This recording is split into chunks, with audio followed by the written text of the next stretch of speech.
Yo, what's up guys? It's Noah here. And in today's video, we're going to be breaking down the NBA slate on Draftkings and Yahoo for Monday, November the 8th. We're going to go game by game. We're going to talk through each game on Monday's 8-game slate. And as we do go through each game, as we break down each team, I'll give you guys kind of an early core, 4 or 5 guys that I do like at first look.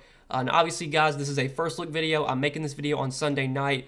The core that I give in this video, the picks I give out in this video are not guaranteed to be in my lineup. With a sport like NBA, there's constant news coming out, from morning till up until lock. Starting lineups could be different than what we expect. Players can randomly get rolled out. With a sport like NBA, there's just constant news coming out. You have to be up to date with news. You can't just set your lineup and forget it in a sport like NBA. If you want more updated content from me, if you enjoy these first look videos and you want to see more that I do have to offer, I do provide more updated content over on Patreon. My full updated core plays are posted on Patreon. You can get access to my Discord chat where you can, ask me questions basically anytime during the day, up until lock, even after lock. I'm in the Discord, trying to answer all your guys' questions. You can check that out. You'll get access to the Discord, obviously, if you become a Patreon member. You get access to my rankings where I list off my top 20 plays in order, in order of interest. So, my top play of the day, second, third, I go in order. Basically, just point per dollar wise, listing off my favorite point per dollar plays on the slate, the best values, my favorite studs. All that can be found on Patreon. So if you want to check that out, if you enjoy these first look videos, you want to see more that I have to offer, you can check out the Patreon. Link down below in the description. But yeah, guys, but before we get started with the breakdown, please do hit the like button. As always, I appreciate the likes. Hit that subscribe button as well if you are new here. And check out the sponsor of the video, PrizePicks. For those of you that have not signed up for PrizePicks yet, you would like to try out PrizePicks. They're more of a player prop based DFS site. So, it's not, where you're not going to have to set a lineup. You're not going to be playing against other people. It's basically you versus the projections. So you're picking over or under on the projections they have listed for, all their players. Now, at the time I'm recording this Sunday night, they don't have anything posted yet for NBA for Monday, but they do have stuff up for Monday Night Football. I know college basketball is starting soon. I think they have college basketball available on PrizePicks. PrizePicks has basically every sport imaginable. So you can check out everything they have to offer. Obviously, late Sunday night, early Monday morning, they'll start to post stuff for NBA. You can check out their NBA board, see all the NBA things or NBA projections, I would say, that they have to offer. Take a look and see if you find some picks you like, go over or under. You can win up to 10 extra money over on PrizePicks. If you guys want to check them out, again, when you sign up, use promo code NOAH. They will give you a 100% match on your first deposit up to $100. Basically, they will double your first deposit, up to $100 if you use promo code NOAH. So check them out, guys, if you have not yet. But let's go ahead and start off with the first game of the night, the Knicks and the Sixers. So right out of the gate, I don't think this is one I'm going to be too interested in. These are two relatively slow-paced teams. These are two pretty good defensive teams as well. I assume this game probably has a really low total. Plus, it's the only game that starts at 7 o'clock. So we have an 8-game slate. There's only one game though that starts at 7. Next game starts at 8. We have like 3 late night games, 3 West Coast games, I should say. So I really don't want to be too heavy on this first game, especially if we get news after lot, or if there could be news we're waiting on in the late games, and it seems like there is going to be, because like right now Anthony Davis is questionable. If we don't have news on Anthony Davis, I want to be able to make changes to my lineup after lock if AD somehow gets ruled out, gets ruled in, whatever it may be. But if you're looking for some plays in this game, like on the Knicks side, Julius Randle is someone that always has upside. Julius Randle can put up a massive game any night. We know he's going to play a ton of minutes. He's going to play 36, 38 minutes if it's a close game. The matchup against the Sixers, not ideal. Randle's unlikely to put up a ceiling game in this type of matchup, but could it happen? It absolutely could. He's a super talented player. He has a lot of upside. I don't think he really stands out as like a top play today. And really that could be said for all the Knicks players. At their price points, nobody really stands out. Kemba Walker rested on Sunday, but he's obviously going to play for Monday's game. Derrick Rose started and played like 30 minutes. Keep an eye on his status. I think Derrick Rose is going to play on back-to-backs this year, but he's kind of an older guy. We've seen him, especially when he was on the Pistons, he would rest a lot on back-to-backs. I assume D Rose plays today, but if by some chance they rest him on the back-to-back, then you could look to a guy like Kemba Walker. Emmanuel quickly will become viable. But for the most part, if everyone's in for the Knicks, there's really nothing I love here, outside of maybe Julius Randle and as just like a really low on tournament play. Then on the Sixers side, there's not too much else I like here now. Joel Embiid, 9,800. He's going to get all the usage. He should continue to dominate the usage while Tobias Harris and Ben Simmons are out. Embiid has been very inconsistent this year, and he's not looked like himself. But he did have a really big game last game against the Bulls, and I don't know if that's a sign of what's to come, but I think Embiid at some point is going to go, get back to what he was. He's not going to be a player that puts up, 30, 35 DK points a night. Like Joel Embiid is just not that type of player. He should dominate the usage on the Sixers team. The matchup against the Knicks, not ideal. Again, he really struggled last time these teams played, a couple weeks ago. But I still think Embiid at 9,800 is definitely in play. He's probably my favorite play from this game overall if I had to play anyone here. But we are going to need to keep an eye on some of the injury news. So Matisse Thybulle's out right now. They have a lot of guys out. The Sixers team is really, really shorthanded. Danny Green is questionable. We're going to need to keep an eye on his status. I'm pretty sure the Sixers did run an 8-man rotation last game with Danny Green out. So they would probably be running an 8-man rotation once again if Danny Green's out. I will say that, a lot of these guys have been priced up to a point where I don't think they're like standout plays. But I mean, Tyrese Maxey, last 2 games, he has played 45 and 44 minutes. Like he's literally played almost the entire game. He would definitely be playable just because of how many minutes he's getting right now if the Sixers only, run an 8-man rotation again. Seth Curry, I don't really want to go there. I mean, 5,800 feels priced about right. I think Shake Milton at 5,200 would definitely be my favorite play from the Sixers. Him and Embiid, I think. Last 2 games, he's played 34 and 36 minutes. Again, we're going to need to keep an eye on the status of Danny Green. I think if Danny Green plays today, it's very likely that Shake Milton goes back to the bench. Probably doesn't play nearly as many minutes as he has been lately. But the last 2 games that Shake has started, he's played 34 and 36 minutes. He's been really productive as well. He's normally a pretty productive player when he does get minutes. So I guess I'd take back a little bit. I would say that Shake Milton's a really strong play if he starts again. Maxey would be in play just because he's playing massive minutes. But this is all dependent on if Danny Green is in or out. If Danny Green plays, then it gets a little bit more thin, a little bit riskier just because they would have another body, another guy they're going to give minutes to. Paul Reed did start last game and he played 22 minutes, had 19 DK points. I guess if Paul Reed starts again, obviously, if Danny Green plays, we can just forget Paul Reed. But if Paul Reed were to start again, maybe you could go there at 3,300. But we're going to have to wait on some Danny Green news because that is pretty important.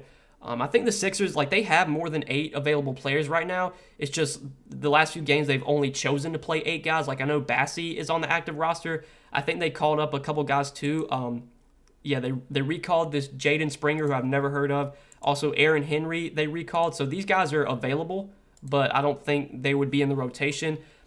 For the most part, the Sixers are going to run an 8-man rotation if Danny Green's out. If that happens, then guys like Milton I would like a lot. Court Moss would be fine. Niang would be fine, but Milton would really stand out. Maxey would play a ton of minutes. He'd be viable, and then Embiid as a spin-up you could go to. But I think that's it for the Sixers. We'll move on to the next game, talk about Brooklyn and Chicago. So on Brooklyn today, when it comes to this Brooklyn team, I just really try and focus on the top guys. I'm not going to play LaMarcus Aldridge, Bruce Brown, Blake. I'm just not going to play these guys on an 8-game slate. These secondary Brooklyn pieces just really have no upside. So James Harden, Kevin Durant are the focal points for the Nets for me. I think on this slate, neither one of Harden or Durant really stand out as core stud options, but definitely still in play. So far this year, the Bulls, they haven't really played at as fast of a pace as I thought they would. With Lonzo Ball, with Zach LaVine, I thought this would be a team that would play really, really fast. So far this year, they're only 18th in pace. They have been pretty good defensively as well, if I do remember. Yeah, so they're like a top 10 team in terms of defensive rating. So a matchup against the Bulls, actually so far has really not been that great. But we know Harden, KD are going to dominate the usage while Kyrie, remains out. They have upside for sure. I feel like they're both priced about right, but still studs you could look to on this slate. I do prefer guys like Jokic you have on this slate. You got Luka, you got Curry. You got Westbrook potentially playing without Anthony Davis and LeBron. You got Anthony Davis if he plays, without LeBron. So there's other studs I do prefer. I think Harden and KD will be really low owned. They're not standout options, but still, playable. More GPP options though. On the Bulls side, this is a team that's just really hard to. It's really hard to have a ton of interest, confidence in these Bulls guys when they're all priced where they are, when they're all fully healthy. Zach LaVine, almost 9K. Zach LaVine could put up 50 fantasy points any night, but 8,600, he feels priced about right on DraftKings. Same for Vooch. I will say this matchup against Brooklyn is pretty good. This Brooklyn team has always been pretty bad defensively against centers. They've allowed a lot of big games to centers in the past. I don't think I can pay 8,600 for Vooch though. He's got one 50-point game this season and that's it. It's just hard to pay, almost 9K for these guys when they're sharing the ball with other players who also, demand the ball, get a lot of usage. It's just, it's tough. It's so tough to predict when you're going to get a 50 or 55 point game from Vooch or Levine or DeRozan. Like lately, DeRozan's been the one that's been playing really well. He's put up 40 DK points, at least 40 DK points in 4 straight games. I guess he would be my favorite play from the Bulls. Lonzo's been inconsistent lately. He still has a ceiling, but he's definitely been really up and down. I mean, the game log does not look pretty for Lonzo. He definitely hasn't justified this $6,800 salary. So I guess if I had to play someone from Chicago today, it probably would be DeMar DeRozan. Alex Caruso, if you're looking for some value, I think is fine. He probably plays like 30, 32 minutes. He's not a great point per minute player, but he's going to get 30 minutes and he's 4,200, at least playable. But the Bulls are not a team that really stands out today. There's not much I like here when you look at the pricing. So moving on to the next game, we'll talk about Minnesota and Memphis. So on Minnesota today, we're going to need to keep an eye on the status of D'Angelo Russell, who is questionable. I believe D'Angelo Russell has missed like the last 2 or 3 games. With him out, that has benefited Malik Beasley, Patrick Beverley. It's benefited Anthony Edwards a little bit too. I would say that if D'Angelo Russell plays, the only guys I'm going to be looking to from Minnesota are probably Towns and maybe Edwards. Edwards at 8K, feels priced about right. I do think his upside is a little bit higher with Russell off the floor just because he'll get a little bit more point guard duties. He'll have the ball in his hands a little bit more. But he would probably only be in play for me if Russell sits. Karl-Anthony Towns, regardless, I think is a pretty good pay-up option. Karl-Anthony Towns has shown a lot of upside this season. He's a guy that can put up 60-plus DK points any night, going to play big minutes on a nightly basis. The matchup with Steven Adams, I think, is one that Towns should easily be able to excel in. So I definitely like him. He's probably my favorite play from Minnesota. But if D'Angelo Russell remains out, then I think we can look to guys like Malik Beasley, Patrick Beverley. Malik Beasley has seen some increased minutes off the bench. He's been kind of inconsistent, but still gives you a decent floor. Still probably plays like 30 minutes for 4,600. Feels priced about right, but still would be in play. Then Patrick Beverley, last 2 games without D'Angelo Russell, he has started, played 31 and 27 minutes, scored 36 and 14 DraftKings points. He did foul out in those 27 minutes last game. Beverley, so far this year with the Timberwolves, he's been a decent point per minute player. I'd assume if he starts again for Russell, he probably plays around 30 minutes. Good matchup against Memphis. Memphis has been playing at a top, where are they at? I think they're top 10. Or maybe, they're middle of the pack in pace this year. But I think as the season progresses, Memphis will probably start to climb the charts a little bit in terms of pace. I do expect Memphis to be a relatively fast-paced team. So the matchup for Beverley I do like if Russell's out. If Russell plays, only thing that stands out for Minnesota for me would be Towns. Now on the other side, looking at Memphis, everyone for the most part feels priced about right for Memphis. I will say, though, that Jaren Jackson Jr. does remain too cheap on DraftKings, 5,800. We've seen it in back-to-back games. Jaren Jackson Jr. has been able to stay out of foul trouble, and you've seen him have good games. 42 DK points against Denver, 32 DK points against Washington. He only played 25 minutes against Washington because it was a blowout. I don't think he played at all in the fourth quarter, and if he did, it wasn't for very long. So as long as Triple J stays out of foul trouble, which is always a big if, but if he does stay out of foul trouble, he is going to play close to 30 minutes. He's a point per minute player. He's only 5,800. He is definitely too cheap if we expect him to play 30, 32 minutes. So Triple J on DraftKings is for sure my favorite play from this Memphis team. John Morant as a tournament option, I don't mind. He should be really low owned. Melton and Bane both feel priced about right for this slate, but I think both are playable because they're going to get probably 30 minutes each. Steven Adams, I feel like is going to have to play a ton of minutes because they're going to need his size against Karl-Anthony Towns.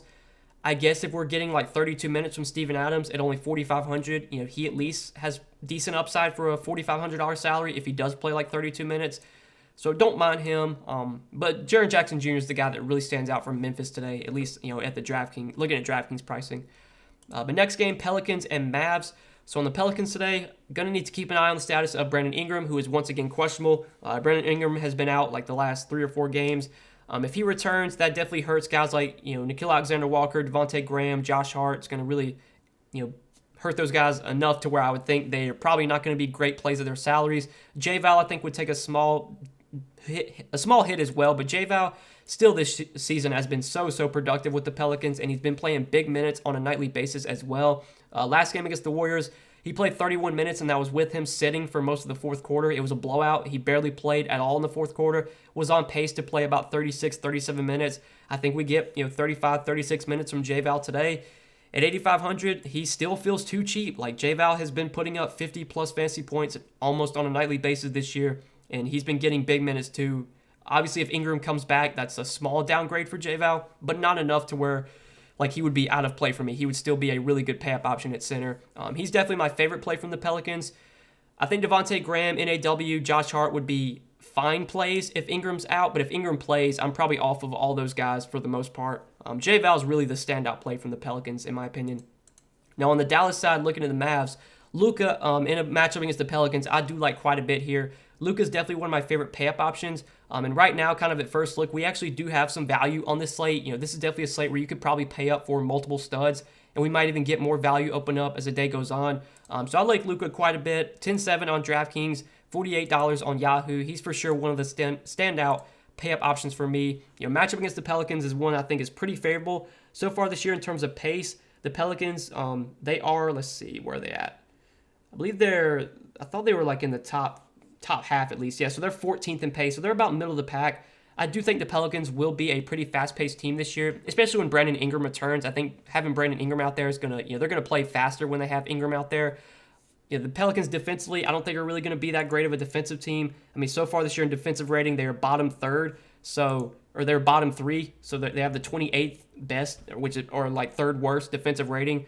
So I definitely like the matchup for Luka. Hopefully this game can stay close. The Pelicans have not been a great team this year. They've been losing, they've been getting blown out a lot. I think if Ingram plays for the New Orleans, though, that makes it a lot more likely this game stays close. And, if Luka plays his full 35, 36 minutes, which is what he's going to play if it's a close game, he's got 55, 60-point upside, especially in a good matchup like this against the Pelicans. Luka, normally any slate he's on, he's going to be a top spend up for me. And I think on this slate, I definitely consider Luka, one of the better stud options just at first look. But then the other Dallas guys we could go to, with Porzingis back, that kind of hurts guys like Tim Hardaway, Jalen Brunson, Dorian Finney-Smith, pretty much puts them out of play for me at their price points. Porzingis himself, I think, could be playable. In his first game back, he did play 28 minutes and looked really good. He scored 38 DraftKings points in those 28 minutes. I definitely like the matchup for him. The price tag's come down to $6,700. I'd assume Porzingis plays more than 28 minutes today. I assume he probably plays like 30, 32 minutes. So at $6,700, I actually do have some interest in Porzingis. Even though he's been really up and down this year, I think he is still a high upside player, still does have potential to put up, 40, 45 DK points, and especially with his price coming down, he does look pretty appealing on DraftKings. So Luka, Porzingis, both in play for me. That's really it from Dallas. Next game, though, Miami and Denver. So on the Miami side, not too much really stands out from Miami here. Jimmy Butler at 9,300. Been really, really good this year, shown a lot of upside, going to play massive minutes. The matchup against Denver, I would say, is probably not ideal. I don't think Jimmy really stands out as like a top stud on this slate, especially when you have Luka, Jokic, Westbrook, AD. You've just got Curry. You've got so many other guys you could go to. I think Curry's on the slate. Curry might not be on the slate. Oh, yeah, Curry's in on the slate. I was having a little, second guessing myself. But yeah, there's just so many other studs on this slate that I don't think Jimmy's going to project out as like a top option. Should be really low owned though, so you could go there in tournaments. Same could be said for Bam Adebayo. I think everyone on Miami is going to be super low owned. I don't think anyone on this team really projects well today. So there's tournament plays you could play here, but no standout plays from this Heat team. Kyle Lowry's been looking really good lately, but his price is up to almost 8K now on DraftKings. I'm fine just not playing him when he's almost 8K. But on the Denver side, there is a good amount to like on Denver, especially because they're going to be a little bit thin for this game. They've already ruled out Michael Porter Jr. We know Jamal Murray's going to be out too. I think Monte Morris is probable. He's expected to play. But there definitely is going to be some potential plays with Michael Porter Jr. out that we'll talk about in a second. But Jokic at the top for 11K. Matchup against Miami, not ideal. Miami, probably one of the worst matchups you can get this year. So far this season, Miami is playing at the third slowest pace, so they play super, super slow. And defensive rating, they have the best defensive rating in the league, I think. Top 5 in defensive rating. So Miami plays super slow. They're really good defensively. The matchup for Jokic is not ideal, but I think anytime Jokic, basically any slate Jokic is on, he's going to be a great pay-up option. And especially on this slate, because I think he comes in at very low ownership. I don't think Jokic is going to project well. I think guys like Luka are going to project better. Curry might even project better.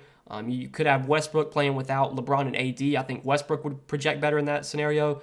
So Jokic I definitely like in tournaments, especially because he's going to be so low owned, I would assume, in this tough matchup. But then without Michael Porter Jr., there's some value for sure from this Denver team. Will Barton at 5,500, he does stand out as a very strong mid-range option, and I'm not the type to really play Will Barton. I really never play Will Barton, but I like him quite a bit on both sides. He's pretty affordable on Yahoo too, $21 at the shooting guard position. Without Michael Porter Jr., I think there's going to be, increased minutes for sure to go around. Will Barton already plays big minutes on a nightly basis, but his usage should go up as well. And last game against Houston, after MPJ went down, Will Barton did play really well, took 19 shots, didn't even shoot the ball that well, but still scored 36 DK points, was able to chip in with 7 rebounds and 6 assists to go along with his 15 points. 5,500 with the possibility that he plays 36, 38 minutes, plus with the increased usage that should be available without Michael Porter Jr. This is definitely too cheap of a price point for Will Barton. They really didn't adjust his price at all. DraftKings didn't, with MPJ being out. So definitely like Will Barton at 5,500. I think MPJ being out, helps Aaron Gordon a little bit too. Don't know if it helps him enough to where he's, as much of a standout play, but I think he's still viable at 4,900. And then for value, I think we can look to someone like PJ Dozier. I'm assuming that PJ Dozier starts in place of MPJ. He did start the second half in place of MPJ, I'm pretty sure. He played 23 minutes. I think he was in foul trouble, though. He did have 4 fouls in those 23 minutes, so he might have played more had he not been in foul trouble. We're going to need to keep an eye on the starting lineup for, just confirmation, but I'm assuming PJ Dozier starts in place of MPJ. PJ Dozier, for the most part, when he's gotten minutes, he's been relatively productive, especially if he plays around 30 minutes. He's going to project very well at only 3,300. Super, super cheap. Definitely is a strong value on the slate. Like him a lot on Yahoo as well. He's minimum salary over there at small forward.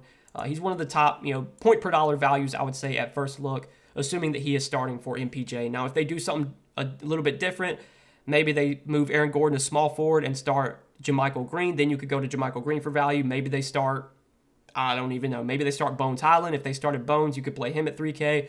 It's going to depend on who's starting, but I'm assuming it will be PJ Dozier. So, yeah, there's a good amount to like from Denver. I think no MPJ really helps Barton, really helps Dozier, or at least minutes-wise, it should help Dozier. Aaron Gordon gets a small bump too, and then Jokic is a contrarian pay-up option I do like quite a bit. But now, next game, we'll talk about Atlanta and Golden State. So on Atlanta here, the matchup against Golden State, I do like just in terms of pace. Golden State has been a really fast-paced team this year, as expected. They're playing at the 5th fastest pace in the league. Now, they have been really good defensively. They actually have the best defensive rating in the league. So the defensive matchup's not great, but the pace of this game should be really good. Again, Golden State playing at the 5th fastest pace. Atlanta's about middle of the pack. Should see a lot of points scored here. I think it does set up well for Trae Young. Trae Young is one of these guys that should thrive in fast-paced games. I don't think he's going to project well at 9,600, which should make him a pretty low-owned stud option. I think out of all like the 9K studs, between like Jimmy, Trae, Embiid, Randall, I think Trae comes in the lowest owned out of all those guys, especially because we haven't really seen much of a ceiling from Trae Young this year. His best game was last game against Phoenix when he put up 53 DK points, and 53 DK points at 9,600, that's not that great. That's not going to win you a tournament. You're looking for 60 plus from Trae Young, and we really haven't seen that 60 plus point game from him yet. But we know he's got that upside in him. And in what should be a fast-paced game against the Warriors, I definitely like Trae Young as a low-owned tournament option. Clint Capella, his minutes have been up lately. He's been playing bigger minutes. The matchup against Golden State, I would say, might not be ideal. Golden State, they are content on playing small ball. We might see more John Collins at the 5 in this type of matchup, but if you expect Capella to play 34, 35 minutes like he has been lately, he still has a lot of upside. He hasn't shown a ton of upside this season. His best game is 40 DK points, but definitely could do well if he plays big minutes, which he has been lately.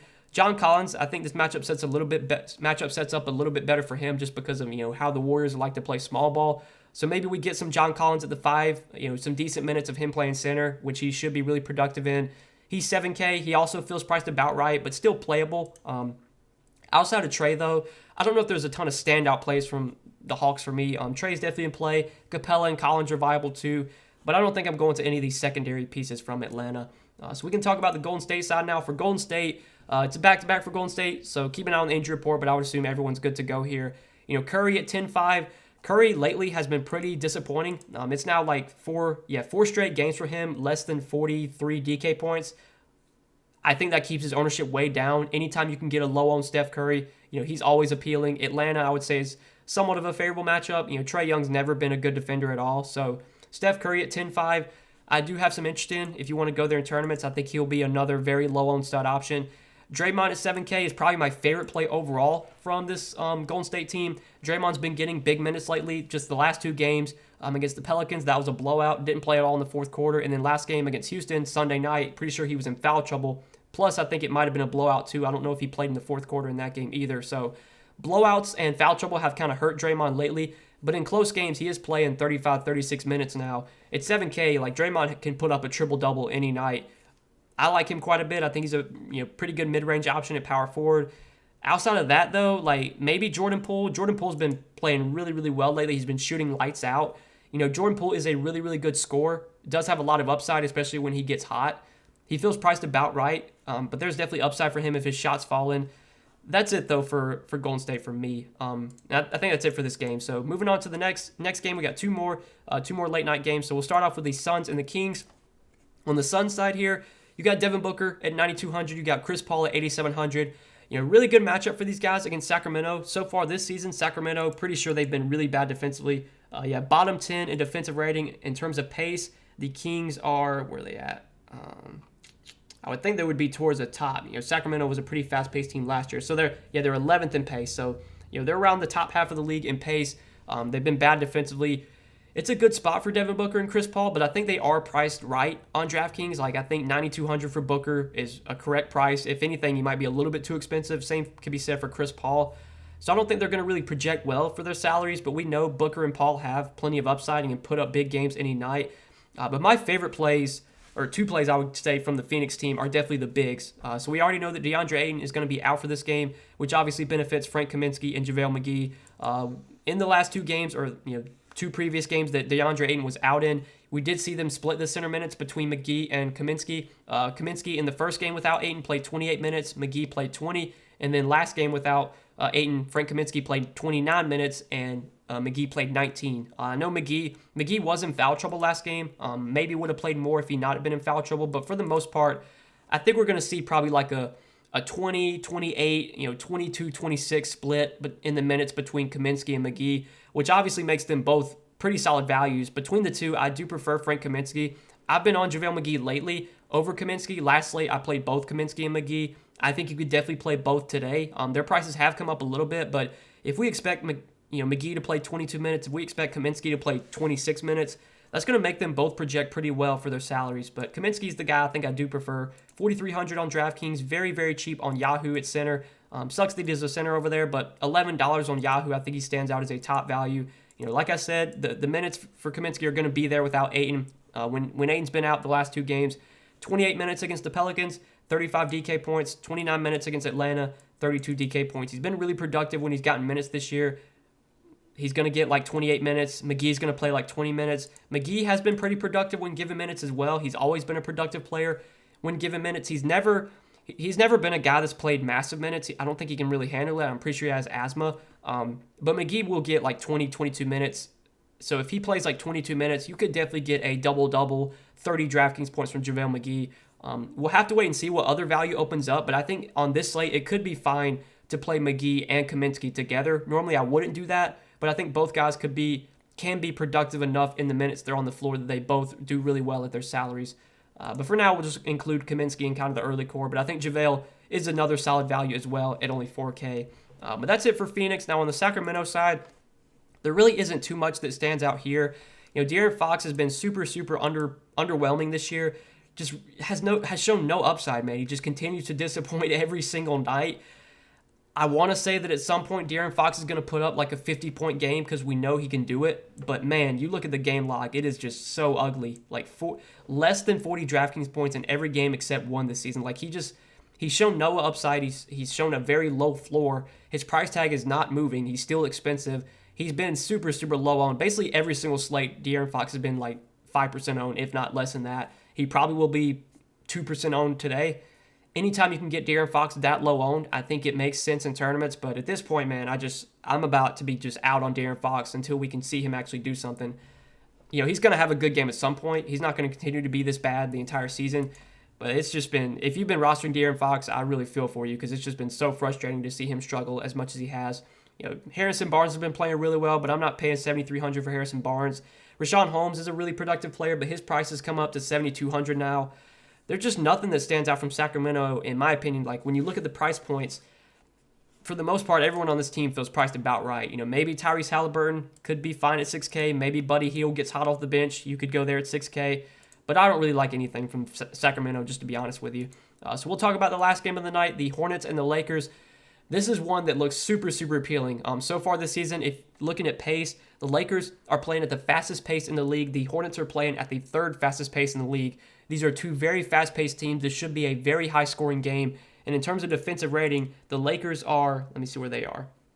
Well, the Hornets have the worst defensive rating in the league so far. The Lakers are about middle of the pack. But it is definitely going to be a fast-paced game. We should see a lot of points scored, like I said. LaMelo Ball at 9K in tournaments, I do like a lot. LaMelo, his minutes have been a little bit more secured lately. He's been getting around 32, 34 minutes. He's played at least 30 minutes in 5 straight games now. Yeah, or 6 straight games now that LaMelo has played at least 30 minutes. And I was saying it at the beginning of the year. I was like, LaMelo's not going to play, 26, 24 minutes like he was getting at the beginning of the season. He's going to play 33, 34 minutes a night. It was just foul trouble. Foul trouble was a big issue for him. Lately, he's been able to stay out of foul trouble, and we've seen the minutes be there. The matchup against Westbrook's a guy that can draw fouls. I do worry a little bit about that. But if LaMelo gets his 34 minutes here in a fast-paced game against the Lakers, he's got 55, 60-point upside. LaMelo's got triple-double upside. At 9K, I don't think he's going to project well for his salary, so he is definitely a really good tournament play at what likely comes in at, very low ownership. Really, really like LaMelo in tournaments. The other Hornets, I don't think stand out that much. Miles Bridges has been really good this year, but 7,700, he feels priced about right. Even in a good matchup against the Lakers, I'm probably out on Miles Bridges at this price point. Hayward and Rozier don't really stand out. Mason Plumlee, I think, is a pretty good play. PJ Washington was out on Sunday, and they've already said he's going to be out for Monday's game too. Mason Plumlee's minutes should be very secure without PJ Washington. Now, the last few games, it hasn't been great. He did foul out, though, in 22 minutes against Sacramento, so I don't know if we want to look too much into that one.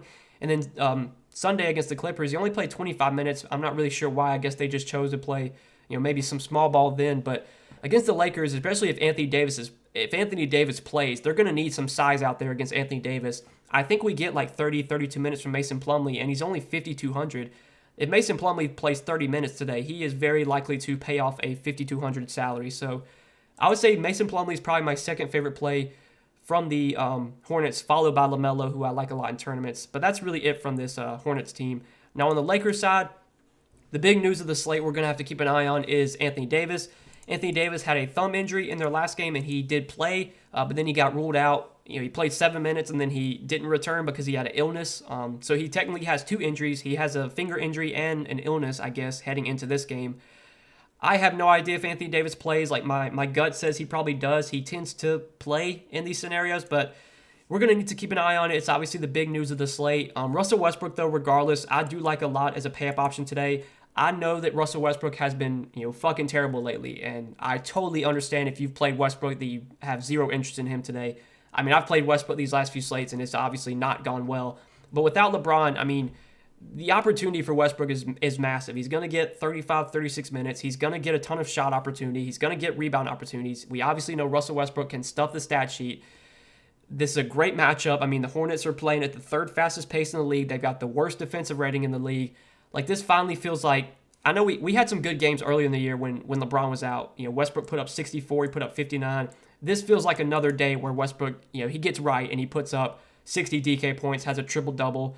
The Lakers have looked terrible, especially the last 2 games. They got the shit kicked out of them by Portland. They lost to the freaking Thunder. They have looked bad as a team. But I think this is a spot where they should be able to probably win against Charlotte. It should be a high-scoring game. It should be a fast-paced game. I like Westbrook a lot, and obviously if Anthony Davis gets ruled out, Westbrook's going to be a slam dunk, definitely the best play on the slate. But even if AD plays, I like Westbrook a lot because I think no LeBron is huge for Westbrook. It makes his upside so much higher. I like him a lot on both sides. I think his ownership might be a little bit lower today than it has been lately, just because he's kind of busted in it's basically been 3 days or 4 days in a row where Westbrook has busted as chalk. But I'm still high on him. I still like him quite a bit. I pulled up the court IQ, so it's a very small sample size. I don't know if we want to look too much into it, but Westbrook has played 61 minutes this season without LeBron or without AD. Average 1.43 fantasy points per minute, has nearly a 40% usage rate, 39.2% usage rate for Russell Westbrook in 61 minutes this season without LeBron or AD. Even if you put AD on the floor, so even just having LeBron out, Russell Westbrook's usage is 33.2%. It's higher than Anthony Davis's. Averages 1.31 fantasy points per minute. So obviously his production and his usage goes up when AD is off the floor as well, but still has a 33% usage rate without LeBron on the court this season. The opportunity is going to be there for Westbrook. He's going to have to make some shots, but we know the peripherals are going to be there. He's going to get rebounds. He'll get assists. He's got triple-double upside. He's still one of my favorite pay-up options. And then AD, if he plays, is a really good pay-up option too, because without LeBron, the usage on this team is going to be dominated by AD and Westbrook, and we've kind of seen that these last few games with LeBron out. AD should play big minutes if it's a close game. The matchup against Charlotte is fantastic. Charlotte has no big defenders, like whether they put Mason Plumlee or Miles Bridges, like they just have they have nobody to slow down AD. So love AD here if he plays. We're just going to have to keep an eye on that. But the rest of the Lakers, I'm kind of off of. I will say that if AD does not play, then we can look to guys like Carmelo Anthony, Dwight Howard, and Dwight Howard and DeAndre Jordan would become really good options, because at that point, you're basically going to have those two guys split the center minutes. Last game against Portland, DeAndre Jordan played 20 minutes, which is the most he's played all season. That was after AD went out and did not play. Dwight Howard only played 15 minutes, but he was really productive in that time. You would probably get the center minutes split evenly for the most part between Howard and Jordan. If AD is out, those guys would definitely be good values. Carmelo would probably start. He would be a decent play too. But I think AD is going to play. I would expect he plays here. If he plays, my two favorite plays from LA are definitely Westbrook and AD. But that's it for the Lakers, guys, and that's it for Monday's 8-game slate. I know this video was long as hell. Let me see. Yeah, we've been recording for 36 minutes. I'm sorry, guys, but, when I'm making these NBA videos, man, I just love talking about DFS. I love talking about the sport. I hope you guys enjoyed this breakdown, though, even if it was a little bit long. I appreciate you guys watching. Be sure you click that like button. You click that subscribe button as well. Check out the sponsor of the video, PrizePicks. If you have not yet, you can sign up for PrizePicks. Use promo code NOAH. When you sign up over there, you can see everything PrizePicks has to offer. Again, I'm recording this on Sunday night. They don't have anything posted yet for the Monday NBA games, but they have stuff up for Monday Night Football. They have, college basketball if you're into that. They have other sports too. And obviously, early Monday morning, they will have stuff posted for Monday's games. And you can take a look at their board, make some picks for yourself. You can win up to 10 extra money on PrizePicks. If you want to sign up, use promo code NOAH. When you do sign up, they will match your first deposit up to $100. But that's it, guys. I'm out of here. Best of luck tonight. Thanks for watching. We'll see you in the next one. Peace.